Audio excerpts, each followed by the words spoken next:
concerts in Columbus, pet prices rising, and a new fitness app that gives you rewards for working out. All of this and more on Buckeye TV.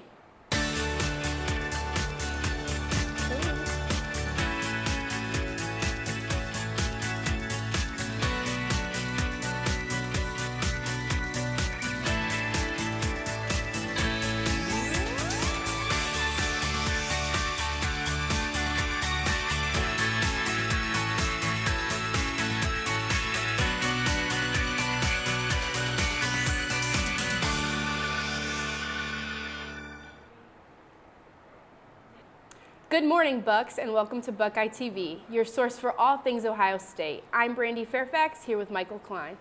Thanks, Brandy. Today we will be recapping the first semester concerts, the new Lyft ride service, and best places to thrift around campus. But first, is Ohio allowing citizens to keep firearms in their cars? Find out next. With the recent mass shooting that took place in Dayton, Ohio, conversations of gun control have been on the minds of many here at Ohio State University. But what many don't realize is that students have the right to conceal firearms in locked vehicles on campus. Here's Michael Klein with the story. That's right, and with the shooting that took place on High Street here at this McDonald's, the conversation on gun control has become even more prevalent. But how do students feel about other students potentially having firearms in their vehicles on campus?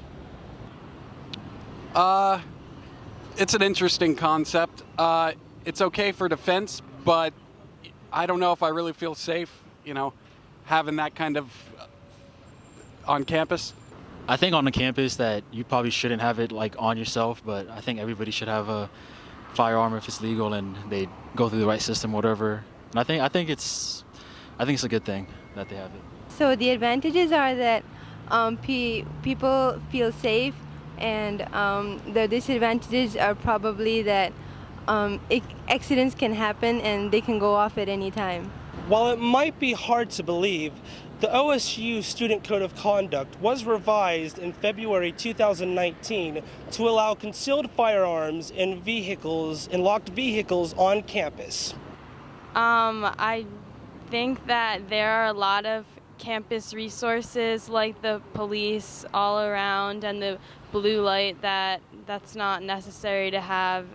There are many different opinions when it comes to allowing students to have concealed firearms on OSU campus in their locked vehicles. And with the recent Democratic debate, the conversation on guns does not seem to be slowing down anytime soon, both here and abroad. This is Michael Klein with Buckeye TV, signing off.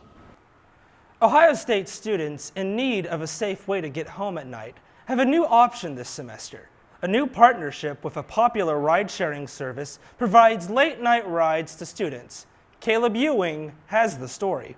Ohio State's new partnership with Lyft, a popular ride-sharing service, has brought an extra layer of security to campus.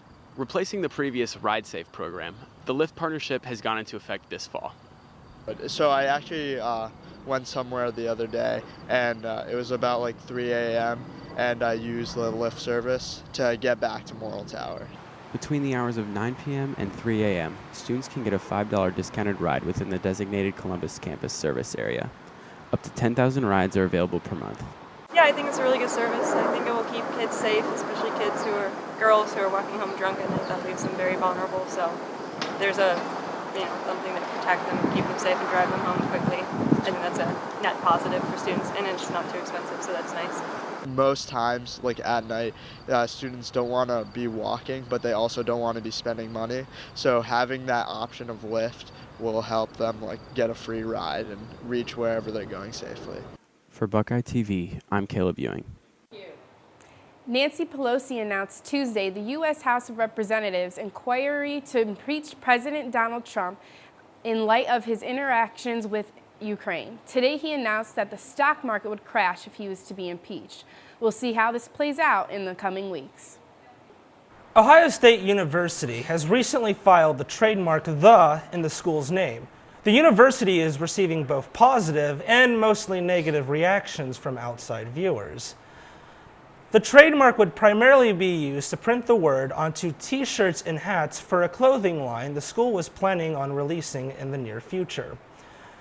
Our reporter, Isra Anwar, took to campus to ask Ohio State University students about the matter. I'm here on OSU's North Campus asking students their opinions on the trademark for the word "the" in OSU's name. Have you heard of the trademark that OSU filed on the word "the", and what are your thoughts on it? I did. I think it's kind of funny. I think in a way it's very OSU just because people are very passionate about the word "the" being at the beginning of it, which I think a lot of people tend to joke about, which is funny, but Why do you think the school chose to do it?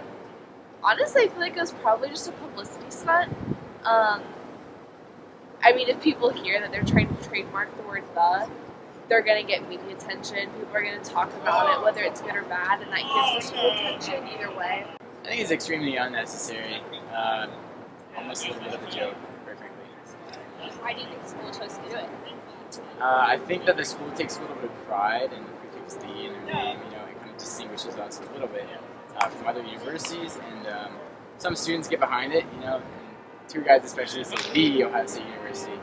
And so, yeah, it does kind of associate our university, but ultimately it's an art of speech, and it doesn't exclusively identify the Ohio State University.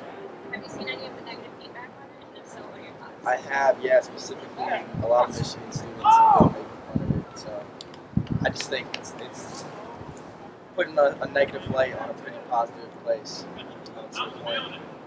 I've seen a lot on Twitter, and it makes me honestly just have more school spirit because don't talk about my school anymore. This was Isra Anwar with BuckeyeTV.